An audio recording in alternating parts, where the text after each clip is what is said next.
Brian Crombie here. I want to tell you a little bit about the shows that I've got this week on the Brian Crombie Radio Hour on Saga 960 every night, Monday through Friday at 6 o'clock. On Monday, in honor of Martin Luther King Day, I've got an incredibly impressive gentleman on. I've got Dennis Mitchell. He is CEO of a real estate asset management real estate fund here in Toronto. He is a former aspiring professional football player, college football player, really dynamic guy.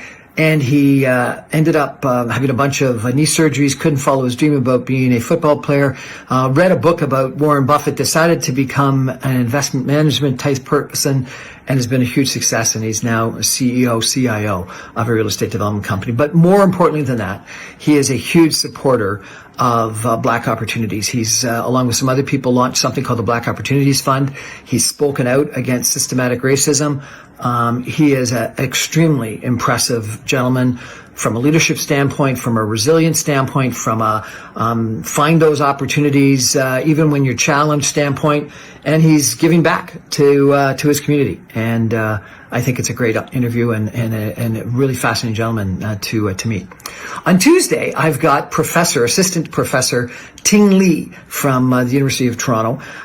She comes from Fudan University in Shanghai and from the United States. And she has just discovered and published on ribbons of stars and galaxies coming out of the Milky Way. And it's fascinating because she's saying that the Milky Way is effectively consuming these other galaxies. And the way that they come out of the Milky Way in these ribbons, and she's tracked them over time, shows that there's a black hole at the center of the Milky Way.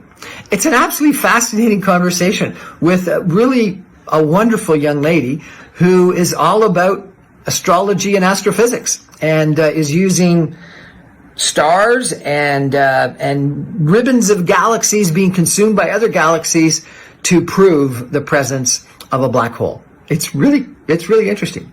On Wednesday, I've got Andy Semotiuk, who is president of the Eastern European Democracy Organization or something like that. He's a local immigration lawyer. He's very involved in the Ukrainian-Canadian community, and he's written recently 3 articles on the Ukrainian-Russia issue. As you know, there's 100,000 Russian troops amassed at the Ukrainian border.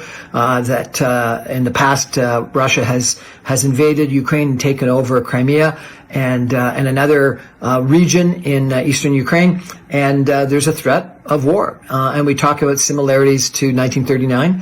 We talk about a long 500-year history that sometimes Putin refers to. We talk about the Soviet Union and famines under Stalin.